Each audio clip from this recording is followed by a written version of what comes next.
antropoceno. Que era essa? O que o homem fez ou o que ele desfez? O que ele construiu ou o que ele destruiu? Para onde foram as andorinhas? A Terra está doente, nossa sociedade está doente. Mas os homens insistem em ver a doença e não o doente. Viver um de cada vez. De separar os que podem viver e os que não devem viver. Os indígenas tentam nos ensinar há séculos. Não existe o um sem o outro. Não existe o um, existe o coletivo. Vamos chamar as andorinhas para nos avisar das chuvas e preparar a roça. Mavutsini, Tuiararé, Aimeré, Nhanderu, Pachamama. Mãe Terra, olhai por nós. Talvez o fato mais decisivo da nossa época seja o de que nós, nossos descendentes, netos, bisnetos, tetranetos, nós e o conjunto da vida na Terra, não viveremos mais como nossos ancestrais viviam. Não viveremos mais naquele tempo. Viveremos no antropoceno. Agora, qual o antropoceno? Isso depende das escolhas que nós fizermos agora.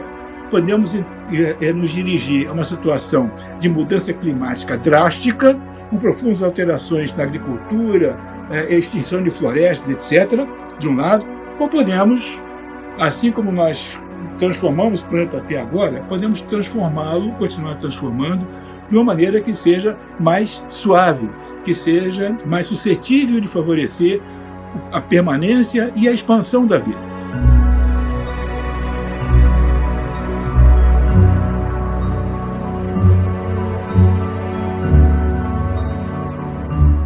No começo da cosmologia do século XX, quando Einstein fez o primeiro modelo cosmológico, o universo não tinha solidariedade entre as suas partes. Não havia uma interação entre as suas partes. Por isso, aquele universo era altamente instável. Ele se destruiria antes de poder produzir planetas e vida. Foi somente quando, mais adiante, Friedman mostrou que o universo é um processo de expansão e mostrou que a solidariedade entre as partes é o fator mais importante para que o universo consiga existir durante um tempo suficientemente longo, que assim como Giordano Bruno argumentava que ao olhar o cosmos, ao olhar a solidariedade entre suas partes, nós devemos seguir esse exemplo e demonstrar também solidariedade na nossa sociedade.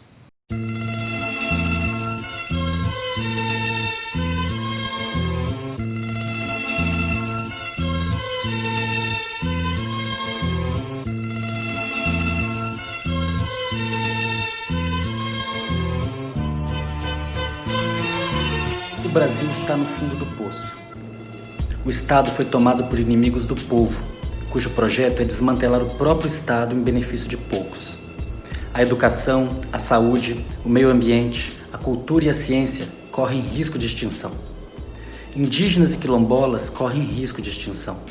Negras e negros correm risco de extinção nas periferias de todo o país, inclusive as crianças. Nossos atuais governantes são os piores possíveis, pois combinam a profunda incompetência técnica com a completa podridão moral. Bolsonaro faz jus aos psicopatas mais perigosos de nossa história escravista e genocida, como Domingos Jorge Velho e Garcia Dávila.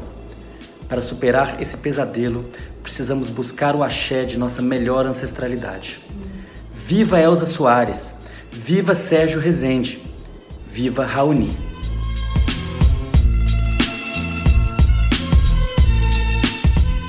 Se tivermos em vista que a própria sorte da modernidade ocidental não parece estar indo tão bem assim, seja do ponto de vista emocional, existencial, íntimo, seja do ponto de vista da natureza, da crise climática, do aquecimento global, além de tudo, acabar com outras civilizações, colocar não só em perigo, mas dar o golpe final em outras formas de viver e de sonhar, pode não ser apenas humanamente egoísta, mas até pragmaticamente terrível para o destino desse próprio Ocidente ao qual nós pertencemos. Viver diferentemente do que se vive e ser capaz de sonhar diferentemente do que nós sonhamos talvez se torne a tarefa política número 1 do presente.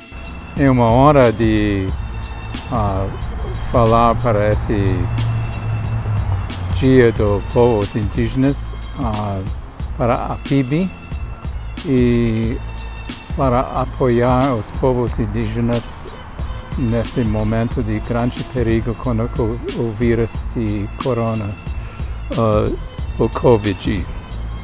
Então,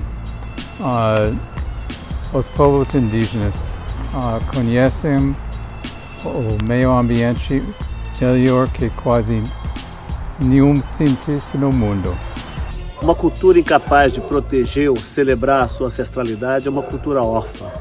E é por isso que tanto o nosso passado, como o nosso presente e o nosso futuro estão intrinsecamente relacionados com a causa indígena.